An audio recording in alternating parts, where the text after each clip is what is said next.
and welcome to my channel. My name is Lynn. How are you doing today?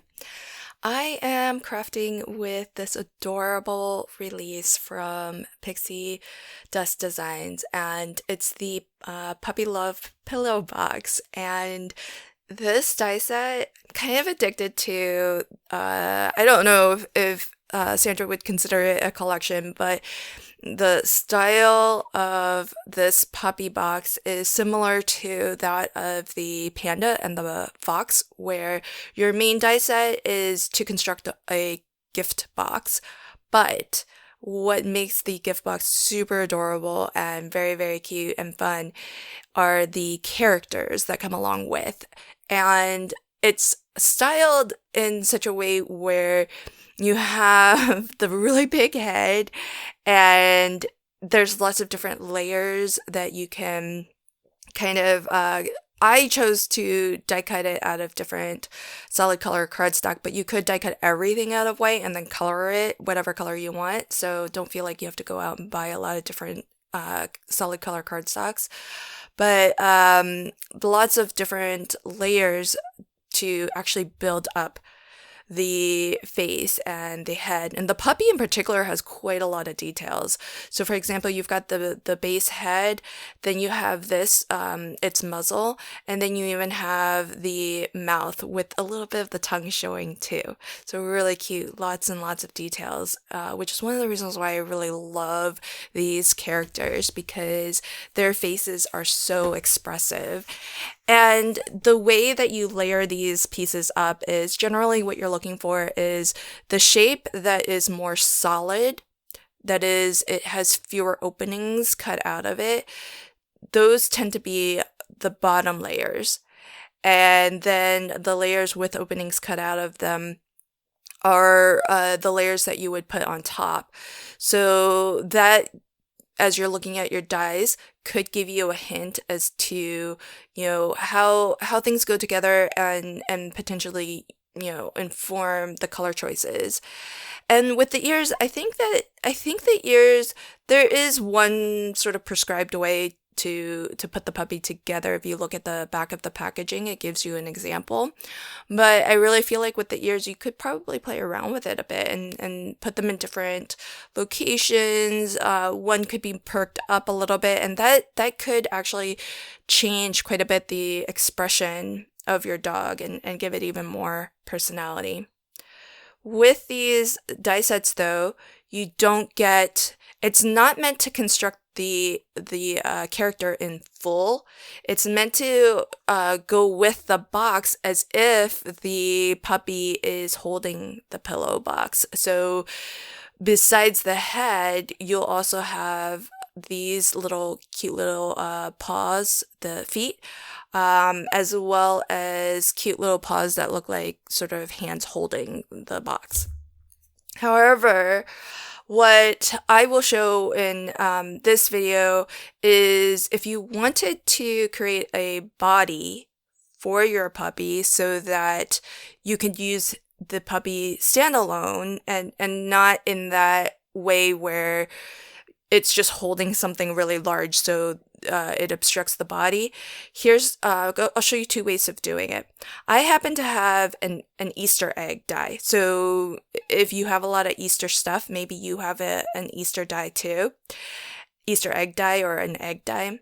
And then I used an oval die to cut a piece that's smaller than my egg. And I used the same egg die to cut off the top of that oval. That's just so that when I piece or layer these two on top of each other, at the top, it's going to be nice and flush because it's the same shape. So that's how it might look like if you put the puppy together, how he's got a little bit of a body where the bottom, the Easter egg shape is great because the bottom is a little bit wider, but you can do that with just ovals and circles as well. So I took a larger oval, and then I took a circle and die cut maybe about a third of it off. And that gives me that wider bottom and more narrow top. And then I took a smaller oval and I did the same thing where using the first oval, I just cut the top of that smaller oval off just so that at the top, when these layers get glued together, at the top it's going to be nice and flush, and you don't have to hand trim anything. It's gonna fit perfectly. So that's another way, just using basic shapes, using your circles and your ovals to actually create a shape where basically what I was looking for is something where the bottom is a little bit more wide than the top. And the egg works out great for that, but like I showed, you could just use some circles and ovals too. Okay, so now on to the pillow box construction.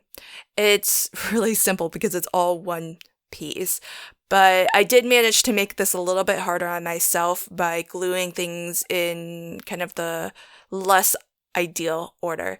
So I'll talk about the better order to do this in, but I was sort of kind of doing this on the fly without really thinking ahead too much. This flap here with the scallops is decorative, but I'm actually going to modify this pillow box a little bit, and I'm actually not going to use that as a decorative flap. Instead, I'm going to use that as a glue tab. Don't do what I'm doing now just yet. So what I did was I ended up gluing shut and closing off one end of my pillow box just to make that bottom, that's going to be the bottom of my box, just to make it super sturdy. Although I think once the flaps are tucked in, it's actually rather secure. But I just really wanted to make sure that it was glued shut. However, you don't want to do that just yet. Glue everything else and leave that to last, because once that's glued, you can't get anything super flat anymore because of that curved dimension. And here's the modification I made. I just cut off the decorative flap, leaving about 3/8 of an inch, and I mitered in the corners. And I'm going to glue that shut. Now, if I hadn't glued the bottom, I'd be able to flatten this completely and burnish it really aggressively. But because of that bottom being glued shut, it's got all that dimension, so I can't quite do that. So that's why I would definitely recommend gluing the bottom and closed. Do that last, because when you go to attach the puppy to your box, it will also help if everything is flat. Not that it's not possible to do, because as you'll see, I managed just fine, but why make things harder when they can be easier? So this is sort of, for me, the fun part, because I feel like with all of the individual pieces of the puppy, you can really kind of create different expressions. Like even with the feet, you could have one that's pointed up and one that's like tilted all the way to the side, and it almost suggests the puppy is like kind of tired, maybe because his feet are more like splayed out, you know what I mean? So I feel like there's a lot of it's the same basic pieces, but I feel like just in how you angle things, how you position things, you can give your puppy a different expression. So for example, just by tilting the puppy's head a little bit, he kind of, to me, looks a little bit more like inquisitive, like he's a little bit more perked up. One of his ears is up, and if you can sort of even reinforce that even more by positioning the ear so it actually is a little bit more open, as if he's like perked to the side, like listening in on a secret or something. So I feel like this part of the kind of paper dolling of the dog, I could spend a lot of time here just to explore different ways of even like the slightest little twist of an angle can create like a different expression, a different look, and it's lots of fun to play with. So so have fun with that. And as I mentioned, I might try to even mix and match the different animal parts because now I have the puppy, the panda, and the fox. And so here you can see I'm even like taking this apart a little bit because well, I think at the time I was thinking I just wanted to make a little bit more room for the heart that the puppy is holding so that it doesn't block his mouth, because his mouth has a little bit of his tongue showing, which has a bit of pink. And so I wanted to make sure that little splash of pink was showing, because the heart is the exact same solid color cardstock that I used for the inside of the mouth.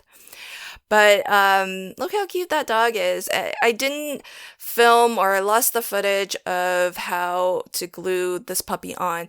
The key thing when you're gluing the puppy is where I'm pressing down the middle there. That's the only place you want to put glue. So about 1/4 of an inch, maybe 3/8 of an inch from the top of the head to the bottom of the puppy, you want to run a line of glue. Just make sure that the left-hand side and the right-hand side of the puppy, that they are not glued down, because the box has some curvature to it. So you want the box to be able to curve away from your puppy. But look how cute this box is. Super fun way of giving some treats, and I just love this puppy, and it's even more versatile now that you've seen how to create a body, because now you can use your puppy standalone. Thanks so much for catching my video today. If you liked it, I hope you'll leave a like, leave a comment, and if you subscribe to my channel, thank you so much. I appreciate you. If you aren't already subscribed, I hope you'll consider doing so, and if you click the notification bell, you'll even get a notification whenever I post new videos to my channel.